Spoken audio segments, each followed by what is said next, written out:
Olá, gente, saudações para vocês. Jair Eduardo aqui, editor do Pitoco e também desse podcast. Sexta-feira temos mais uma edição nas mãos. Estamos falando um pouquinho dos bastidores do Anel Viário de Cascavel. Em que pé está? Quais são os desencontros que estão acontecendo entre o que pensam os gestores ligados ao governo federal, aos que estão em Curitiba, aos protagonistas dessa conversa aqui? Será que é possível compatibilizar esses calendários, essas intenções e obtermos então essa obra? Olha, gente, não é pouca coisa, são 65 quilômetros de nova rodovia para tirar o fluxo de caminhões do perímetro urbano de Cascavel e criar toda uma outra condição, né? Estima-se em R$500 bilhão essa obra, a partir de... E o projeto executivo, que é o que está em discussão agora, 4,5 milhões por aí. É isso, né? A questão só é ajustar, como disse aqui o professor Colombo, alinhar as expectativas. Por enquanto estão desalinhadas, como você vai ver na edição de hoje. Adiante aqui estamos falando um pouquinho da história da televisão. Quem lembra, hein? Dos aparelhos de TV. Eu acabei me recordando disso por alguma razão e veio à lembrança uma TV preto e branco colorado, RQ. Era isso, acho que tinha 24 polegadas. Aquela que você tinha que fazer o extremo sacrifício de sair do sofá, ir até o aparelho, trocar o canal, erguer o volume, baixar o volume, enfim. A gente construiu um textinho sobre qual foi a evolução da TV com base nas nossas vivências de infância, as nossas memórias, né? Adiante, a pergunta é: quem é o Judas lá da Câmara Municipal? Andou vazando aí algumas coisas no grupo de WhatsApp dos 21 vereadores. Uma confusão danada. O presidente da Câmara disse que há um Judas entre as pessoas que frequentam aquele grupo. Quem será, né? Esse episódio foi bom para a gente entender que esse negócio de visualização única, sabe aquela mensagem que você manda visualização única, ele desaparece, não pode encaminhar? É meio furado, hein, gente? Aqui, vocês viram aí na página 4 do Pitoco que não funciona muito bem isso aí, não. O velho da van, tá aqui o velho da van e o seu Fiat 147, o primeiro carro dele, cor de ovo. É assim que ele fala, cor de ovo. E a filosofia dele é o seguinte: empresa rica, dono pobre. Traduzindo, toda a grana que entra no CNPJ vai para o CNPJ. E o dono da empresa tem que levar uma vida mais modesta até que consolide o seu negócio. São algumas dicas que o Luciano Hang está dando aqui sobre empreendedorismo. É isso. Estou recebendo hoje o Vanderlei Kindrat, da Unicesumar. Muito obrigado pela sua presença. Tudo bem, professor? Muito bem, bom dia para você. E aproveitando, parabenizar, tive a oportunidade de, hoje de manhã ler, um pouco mais cedo, ler essa edição do Pitoco e achei muito interessante a de televisão, porque nos pega no saudosismo. Verdade. E tudo mais. Eu confesso, sou admirador do Pitoco há mais de 20 anos. Mais de 25. Há mais de 25. Isso. E gostei. Não estou pormenorizado nas informações sobre as questões do assunto principal, que é o anel viário. O anel viário. E acredito que uma síntese ou um pequeno assunto de um aspecto que nós estamos enfrentando no país inteiro hoje. Verdade. Toda obra, toda realização de grande porte no nosso sistema passa por viés como esse. Né? De um lado, o caso específico nosso no oeste do Paraná, onde a Itaipu, com a força dela,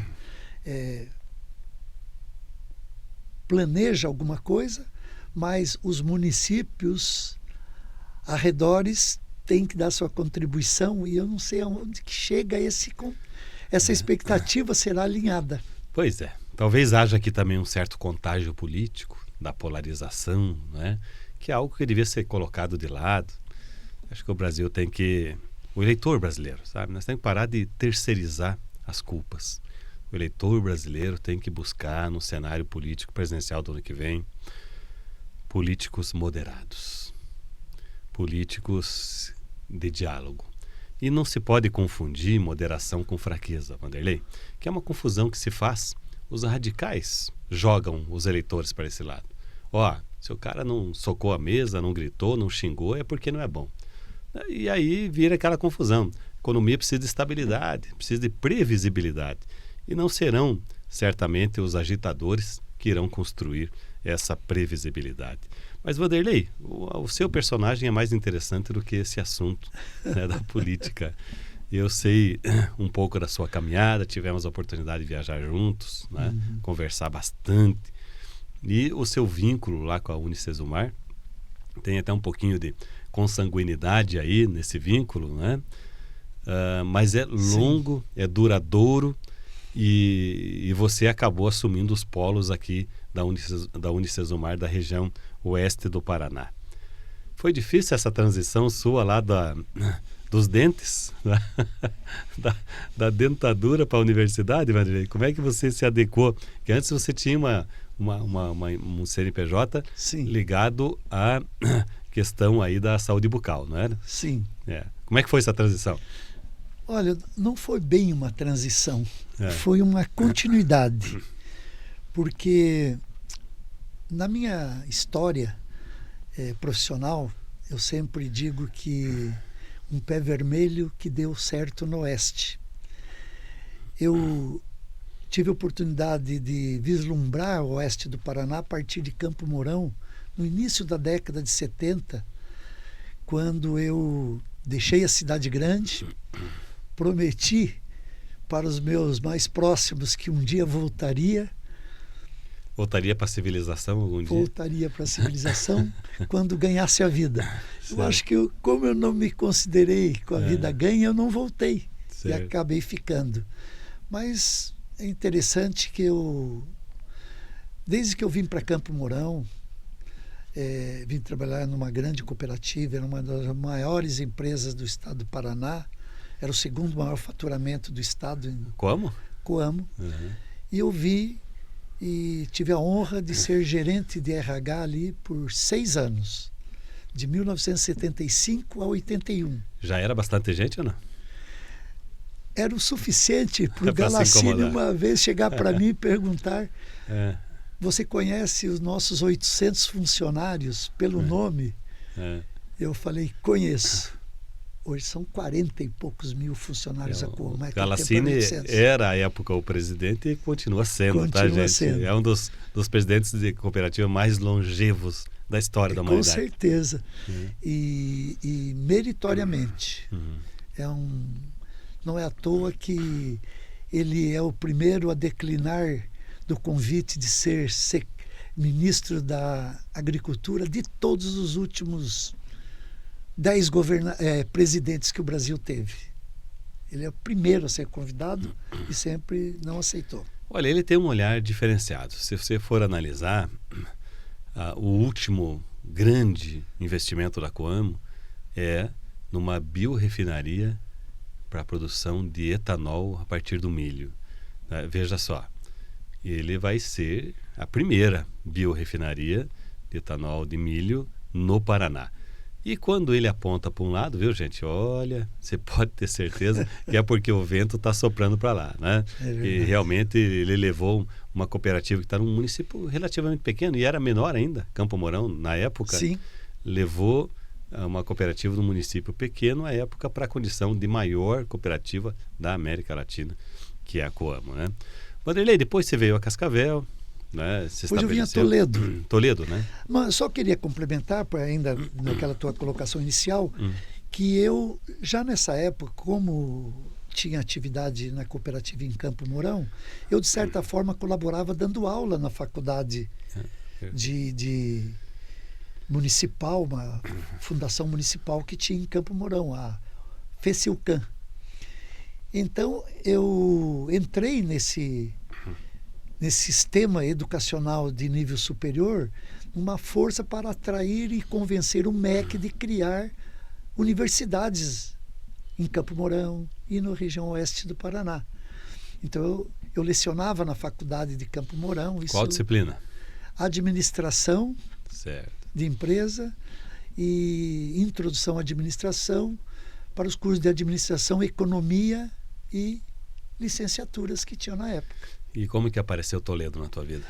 Bem, Toledo apareceu, eu estava muito bem, tanto é que admiro, gosto da Coamo até hoje, mas eu tive uma proposta quase que irrecusável para vir para aquela que era a segunda maior cooperativa. Copagro? A Copagro. Copagro. E eu vi... Falecida Copagro, né? Infelizmente. Falecida Copagro. Mas cheia de histórias. Sim. Maravilhosa. E eu acabei vindo em 1981 para a Copagro, também como gerente de recursos humanos. E ali fiquei por 3 anos. Aí ela inventou, né, de assumir uma cooperativa que estava falecendo, que era em Alto Piquiri, mas que dominava a região de Umuarama.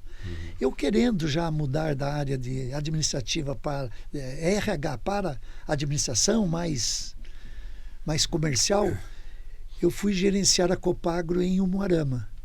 Mas aí eu dava aula em Umuarama, dava aula em Toledo, né? Sempre gostou da sala de aula, né, professor? Sempre. Então foi assim que houve essa transição. O que aconteceu que eu considero que eu trabalhei só em empresas top. Primeiro 15 anos da minha vida, a Polícia Militar do Paraná, que eu considero a melhor do Brasil, sob todos os aspectos. Depois fui trabalhar na Coamo, maior cooperativa do Paraná, do Brasil e da América. Depois fui trabalhar na Copagro, que faleceu, mas faleceu no auge. Outros aspectos. Então eu sempre tive em mente essa questão de fazer, de projetar alguma coisa para o futuro. Aí surge a Unicesumar, a faculdade, como você sabe, criada em Maringá, empresa paranaense. E aí eu embarquei no Educação à Distância. E foi aí que eu mudei a chave de interesse educacional na minha vida. Me apaixonei pela EAD. Aí você virou um empreendedor do ramo com seus polos aqui na região. Aqui no polo na região. Nós estamos com polos hoje em Cascavel. Cascavel, Foz do Iguaçu, São Miguel do Oeste, São Miguel do Iguaçu, Medianeira, Marechal, Palotina, Assis, Toledo, Cafelândia, Guaraniaçu, Corbélia. Expandiu, hein? Estamos com 14 polos. 14 polos. 14 polos. Perfeito. Mas um assunto que me fez convidar o Vanderlei para uma prosa aqui, é um assunto que tanta gente fala, né?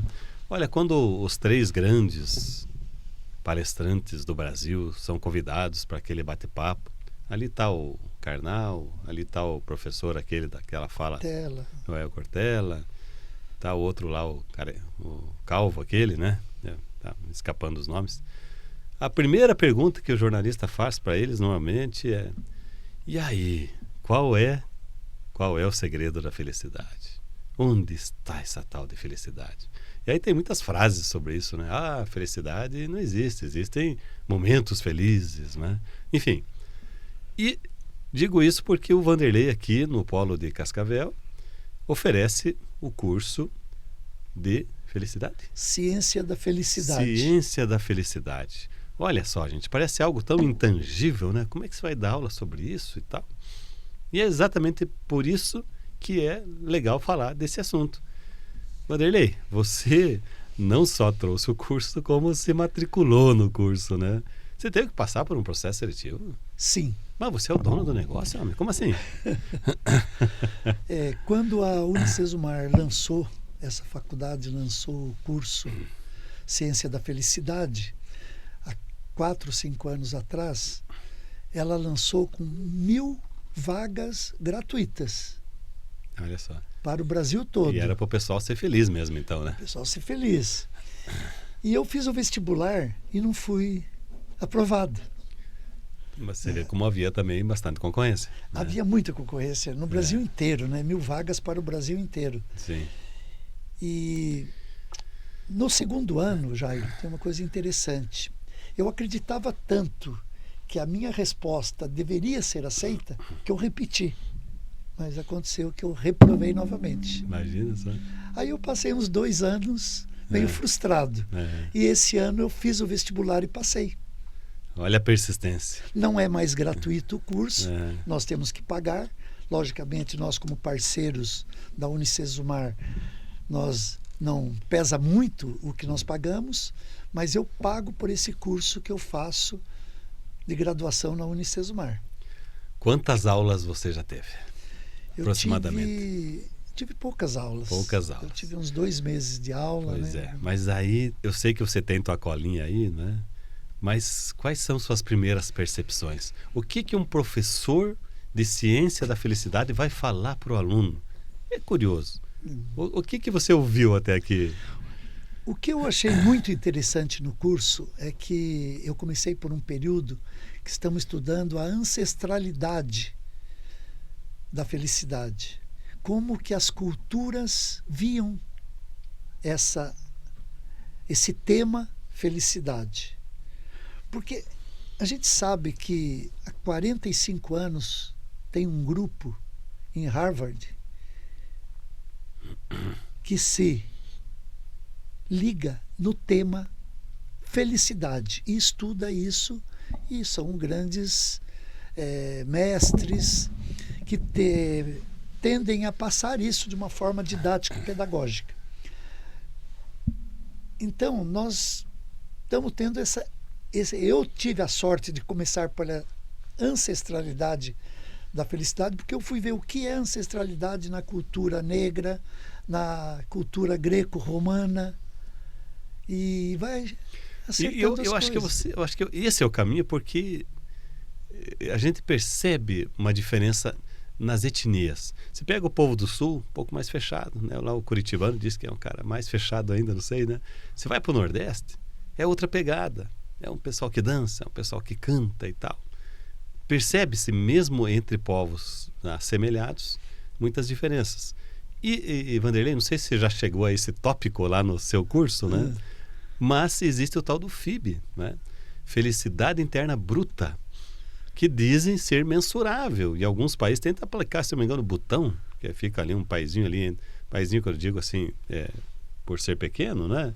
Entre ali, acho que no Himalaia, entre a Índia e a China, uma coisa assim, em que os governantes lá colocam o tal do FIB, Felicidade Interna Bruta, na frente do PIB, que é o Produto Interno Bruto. Então tem mais gente estudando, professor. Vocês vão ter bastante material, viu, para refletir sobre, né? Eu acredito que o que traz de curiosidade numa faculdade, um curso preparado, Ciência da Felicidade, é que surge da nossa própria inconsistência visionária. Porque, veja bem, Jairo, nenhuma ciência é estática. Nenhuma ciência se prende num baú. Eu, por exemplo, aprendi administração de empresas, seus princípios científicos, suas aplicações técnicas, numa década que já vai distante. Quanto que essa ciência administrativa evoluiu? Porque a sociedade evolui, o mercado evolui, ou fica diferente, e nós temos que ficar diferente. Então, a ciência da felicidade é uma ciência, mas não é uma ciência que nós tiramos de uma mala e vamos fazer uma apresentação pública. Não.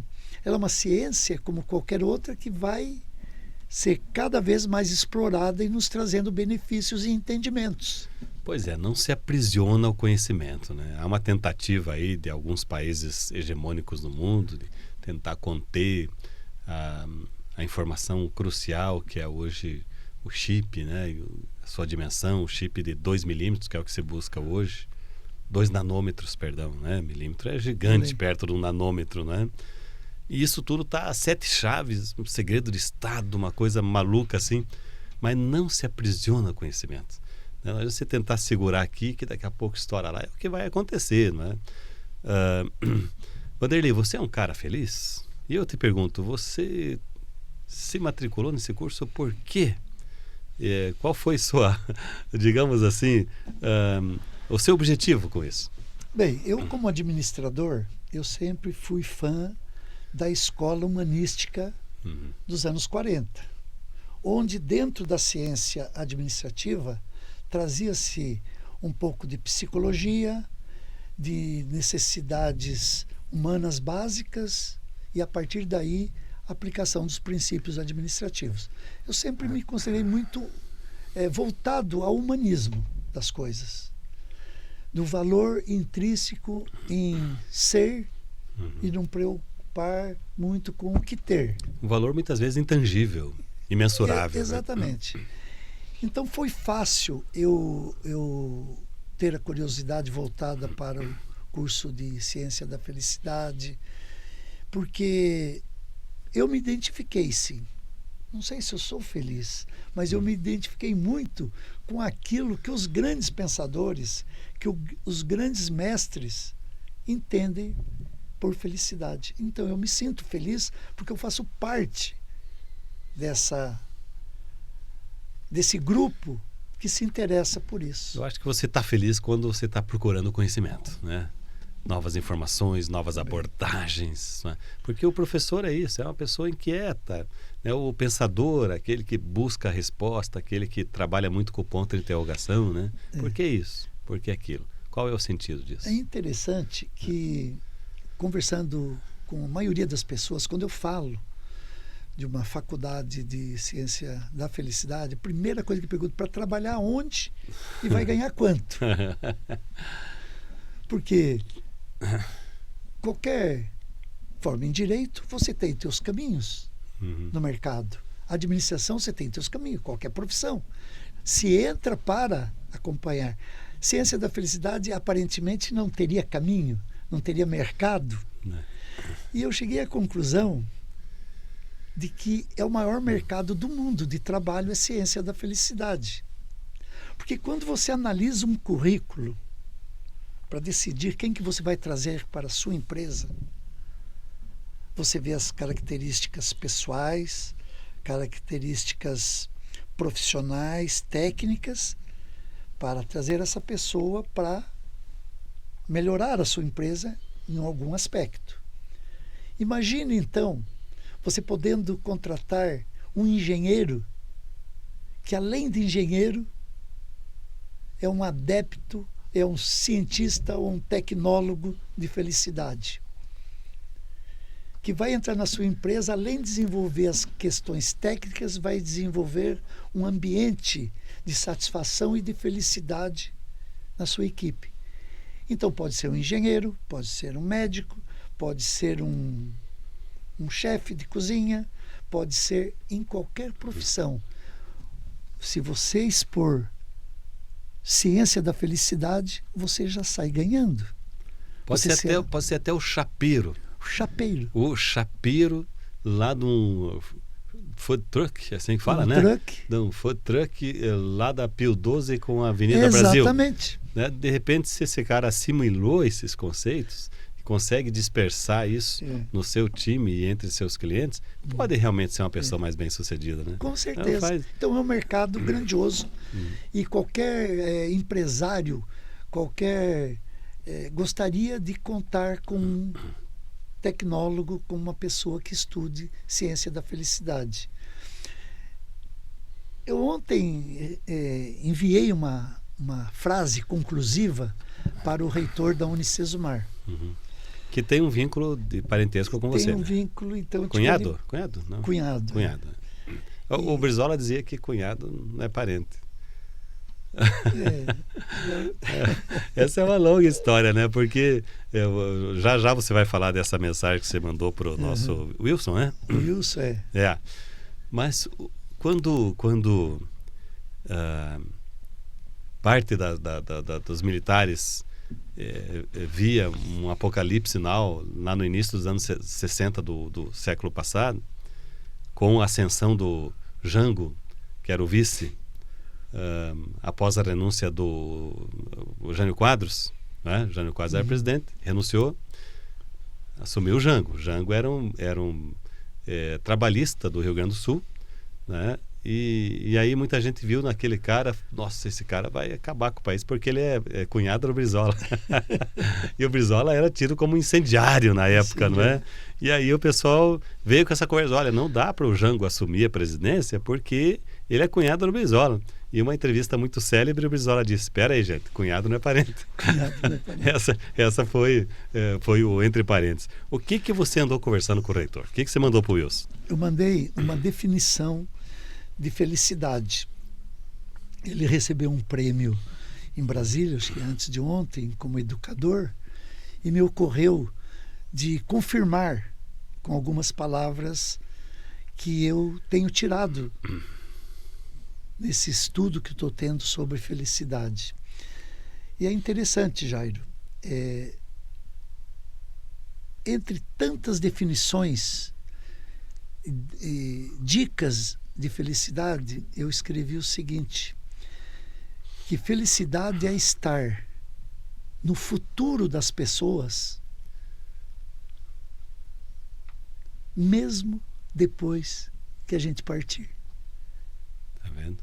Esse sentimento que eu tenho de que aquela pessoa que eu respeito, de qualquer forma, se eu estiver contribuindo para o futuro dele, mesmo quando ele não lembrar de mim, eu cumpro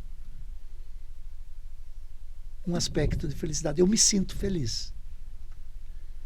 Sendo assim, essa felicidade especialmente coletiva, não existe felicidade individual. Eu acho que isso mata a charada, né?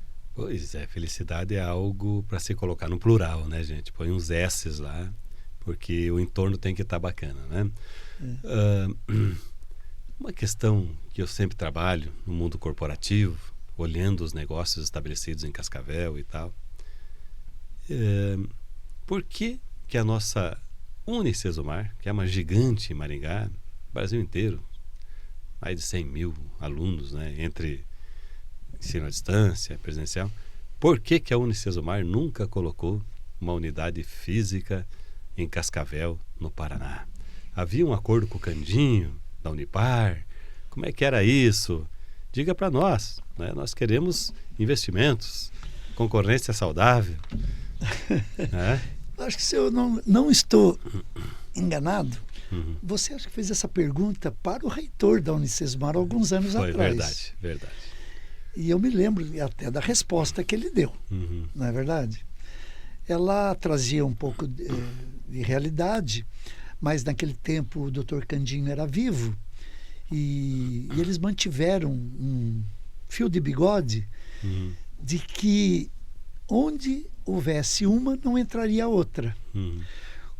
O Wilson tentou preservar o que era de melhor no norte, no interior do Paraná, que era Maringá. Então a Unipar não entrou em Maringá.